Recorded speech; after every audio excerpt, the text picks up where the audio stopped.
कोई भी व्यक्ति अपनी महत्ता बताने के लिए, अपनी उपस्थिति को बहुत रेखांकित करने के लिए कई बातों को इस तरीके से तोड़ मरोड़ के या आधे अधूरे सत्य बता के लोगों तक पहुंचाता है कि वो होता तो ऐसा नहीं होता।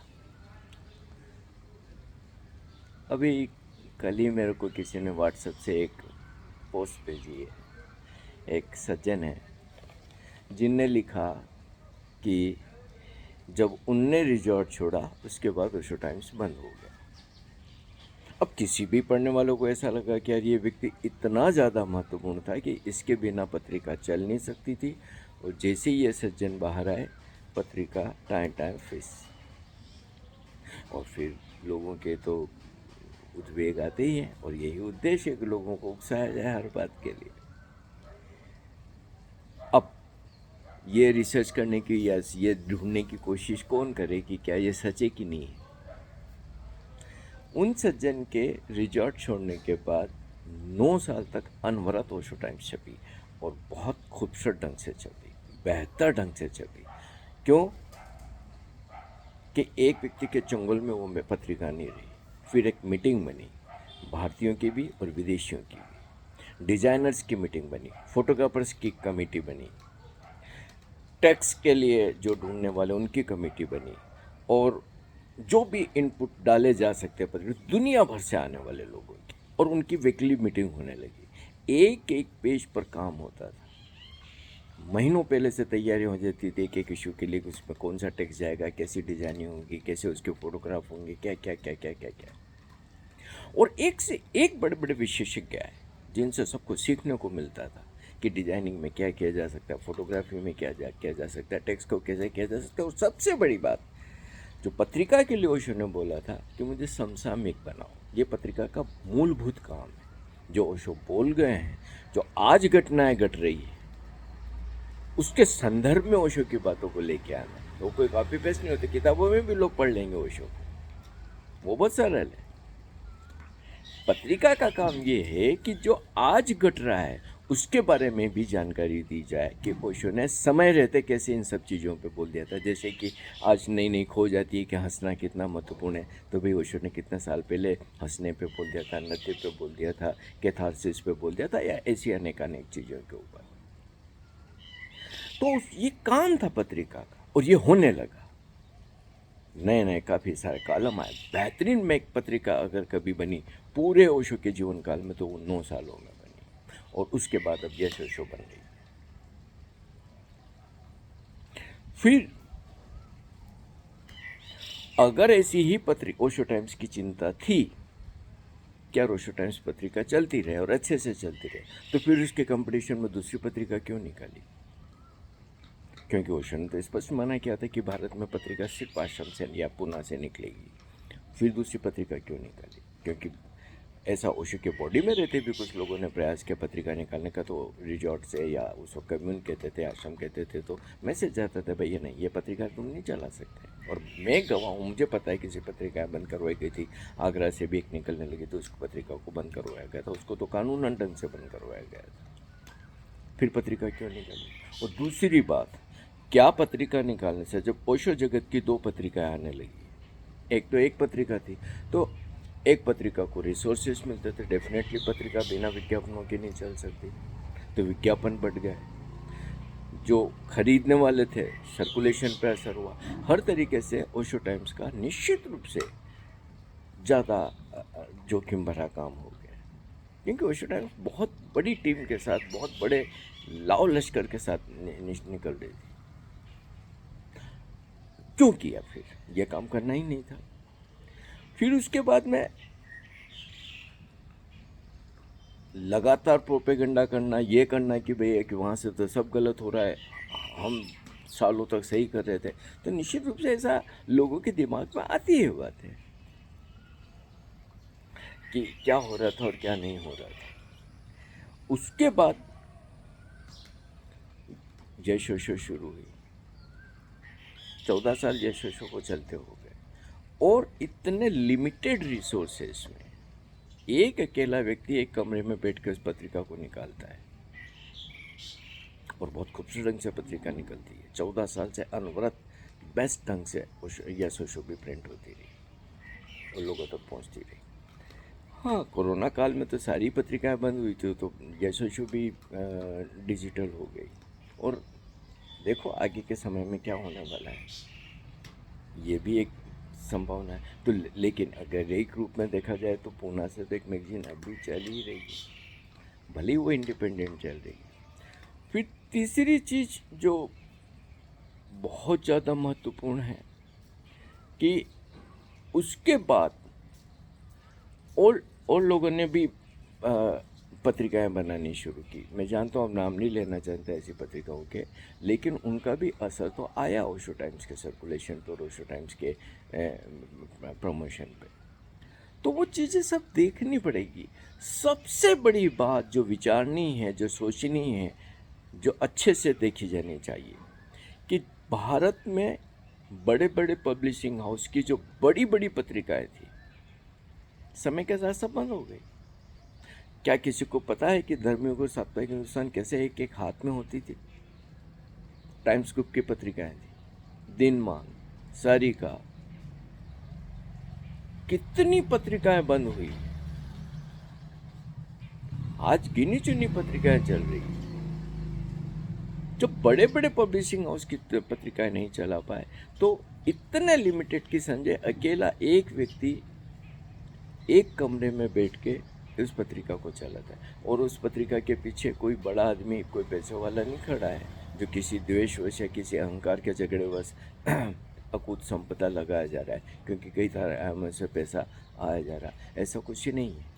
और तो और कोई किसी तरीके का सहयोग भी नहीं है। ये अजीब संयोग या दुर्भाग्य हर किसी अटपुंजे टटपुंजे काम के लिए, आधे अधूरे काम के लिए तो लोग पैसे दे देते, डोनेशन दे देते और सब तरीके का सहयोग कर देते, लेकिन पत्रिका चलाने के लिए किसी के पास पैसा नहीं। उस पैसे में, और पैसे के बिना पत्रिका कैसे चलेगी?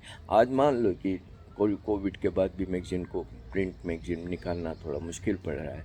किसी ने कभी विचार किया कि चलो यार हम सहयोग करते हैं, पत्रिका तो निकालो? सुंदरतम पत्रिका निकलती। मैं कहता हूँ, मेरे अपने अनुभव से मैंने पूरा जीवन लिखा है। ओशो भगवान श्री रजनीश न्यूज़ लेटर आता था तब से मैं लिखता रहा हूँ, और उसके लिए मैंने जब भी जहाँ भी रहा, उस वक्त अगर आश्रम में नहीं रहता तो जहाँ भी, तो अपने साइकिल के पीछे में लगा के घर घर बांटने जाता था, तो करता रहा हूँ। तो मैंने इशू प्रकाशन तो देखे हैं, अच्छे से देखे हैं।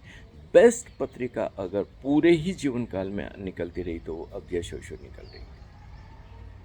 कितना सहयोग मिलता है उसके लिए, कौन सहयोग करता है? और किसी तरीके के प्रोपेगेंडा में कोई कॉम्प्रोमाइज़ नहीं करता संजय। ऐसे आते हैं लोग जो पैसा दे सकते हैं, बढ़िया पैसा देते हैं कि उनका विज्ञापन दे दो या उनकी कोई चीज़, उसकी गतिविधि छाप दो, नहीं छापी जाती है। जबकि तगड़ा पैसा दे सकते हैं। ये जो नकली गुरु बने हैं, ये जो गुरु घंटाल बैठे हैं, ये जो कुर्सियों पे बैठ के धक्के देने वाले बैठे हैं, या इसी तरीके के जो ये सत्संगी और भत्संगी और पता नहीं कौन कौन बैठे, अनेकों बार उनके फ़ोन आते हैं, मैसेज आते हैं या जानकारी आती है यार कि हम अच्छा खासा पैसा दे देंगे हमारा। लेकिन आज तक संजय ने इस बारे में समझौता नहीं किया। वो निकलेगी पत्रिका तो उसी तरीके से निकलेगी जैसा ओशो कहेगा, और उसी ईमानदारी से निकलेगी, और किसी तरीके का कोई गाल मेल नहीं करेंगे, कोई समझौता नहीं करेंगे कि पैसा आ रहा तो चलो इसका भी विज्ञापन दे दो या इसके कार्यक्रम की जानकारी भी दे दो। ऐसा अब तक नहीं हुआ। तो एक पत्रिका को चलाना, हर महीने चलाना,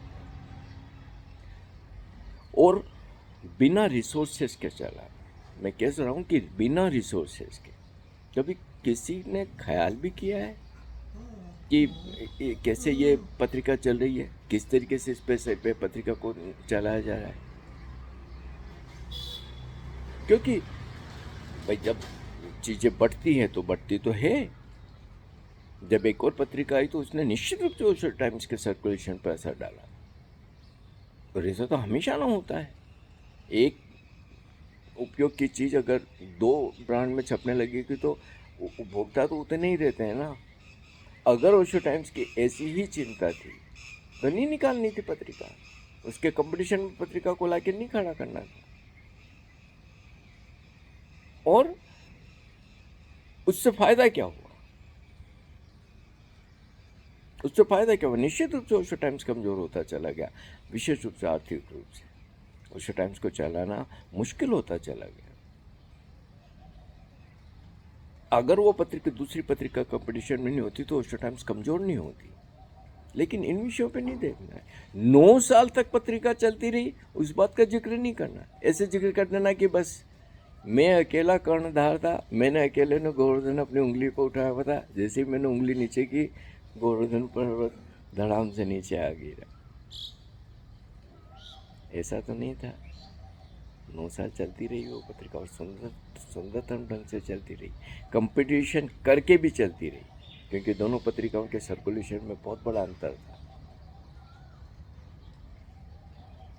तो ऐसा नहीं है कि ये बात सच है कि इस तरीके से कर देंगे। यस, बाद के सालों में जो भी रिजॉर्ट ने नए निर्णय लिए, मैनेजमेंट ने जिस तरीके से चीज़ों को देखा किया, उनने बाद में बंद किया। लेकिन 9 साल तक तो उस पत्रिका को चलाई थी, और उस पत्रिका को बाद में भी चलाने के सारे प्रयास किए गए थे। मैं गवाह हूँ।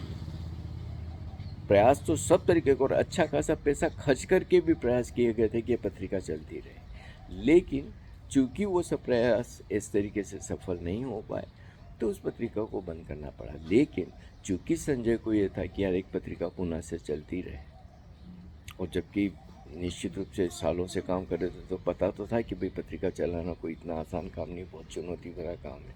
एक संस्था के लिए इतना मुश्किल हो रहा है, या बड़े बड़े पब्लिशिंग हाउस के लिए चलाना मुश्किल पड़ रहा है, तो एक बेहद लिमिटेड या लगभग बिना रिसोर्सेज के पत्रिका चलाना, पर चलाई, और आज भी चल रही है। आज भी हर महीने हर हालत में यश आती है। इस बीच हमारे जीवन में भी कई चीज़ें घटती रहती है। अभी 2 महीने पहले तो संजय को हार्ट अटैक भी आ गया था, उसके बावजूद पत्रिका आई।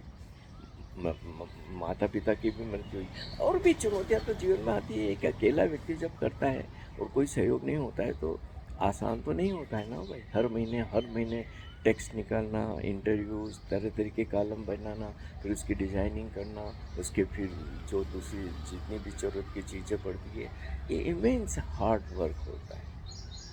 कोई वहाँ पे 10 लोग नहीं बैठे हैं, कोई बहुत अमीर पैसा नहीं बैठा है जो कि लगाया जा रहा पैसा, चला जाओ तुमको पत्रिका। ऐसा नहीं हो रहा है यश के साथ में। यश बेहद बड़ी चुनौतियों के साथ में पत्रिका निकाली जा रही है। तो इन चीज़ों को उस तरीके से देखा जाना चाहिए। और फिर अगर ऐसा ही देखा जाए कि भाई कि ऐसा हो गया वैसा हो गया, तो मैं गवाह हूँ। वो सज्जन जब थे और उनके द्वारा जब पत्रिकाएं निकल रही थी, तो उनने भी अपने कई तरीके के भाई भतीजावाद किए, कई तरीके की राजनीतियाँ की। मेरे को बोला गया, मेरे को ओशो ने बुलाया, मेरा एक अखबार में आर्टिकल छपा था, अपनी सचिव को बोल के किसको बुलाओ, ये मेरा काम करेगा। और जब मैं खुश होके आया और जब मैं गया ओशो टाइम्स में, तो मुझे मना कर दिया कि नहीं, तुम नहीं करोगे यहाँ काम। फिर मैं कम्युनिटी हॉट ड्रिंक्स बनाता था, चाय और ये सब, 5 बड़े बड़े भट्टों के बीच में खड़ा होकर मैं करीब 400-500 लीटर रोज का हॉट ड्रिंक्स बनाता था। मुझे कभी पैर नहीं रखने दिया, कभी हाथ नहीं रखने दिया, और मेरे जैसे और भी कई है, कभी अवसर नहीं दिया गया। तो ये भी तो सत्य है ना भाई। सिर्फ आप ये कि आप बहुत महान ही महान करते रहे, ऐसा नहीं है।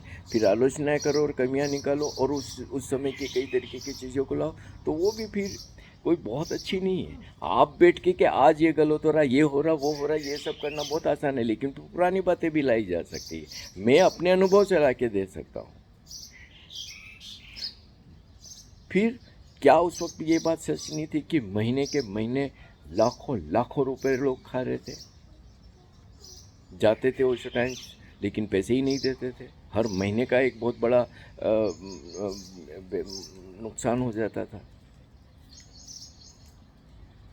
उन लोगों ने खुद की जेब में पैसे रख लिए होते थे। तो चुनौतियाँ बहुत रही है। उन सब चुनौतियों के बाद वो पत्रिका चलती रही, और आज भी यशस्वी चल रही है। ये कहना कि उनके जाने के बाद पत्रिका बंद हो गई, ये पूरा सच नहीं है, ये पूरा सच नहीं है। और ये कहना कि ये हो रहा है न वो हो रहा है, इसने ये कर दिया न उसने वो कर दिया, तो जब व्यक्ति काम करता है, क्योंकि एक व्यक्ति पैकेज होता है, उसमें अच्छाइयाँ भी होती है, उसके द्वारा कई चीज़ें बहुत सुंदर भी होती है, लेकिन कई कमियाँ भी रह जाती है। मन के सारे खेल होते हैं। तो फिर अपना भी विश्लेषण करना जरूरी होगा और ये भी देखना जरूरी होगा कि जब हमारे हाथ में शक्तियाँ थी, हमारे हाथ में जब चीज़ें थी और हम पद पे थे, तो हम क्या कर रहे थे, हमारे मन के अंधेरे किस तरीके से काम पर असर डाल रहे थे। तो ऐसा ही होता है। लेकिन ये कहना कि मेरे होते सब कुछ हुआ, मेरे होने के बाद सब कुछ बिगड़ गया, ये सच नहीं, ये पूरा सच नहीं, ये आधा अधूरा सच है और तथ्यों को तोड़ा मरोड़ा जा रहा है।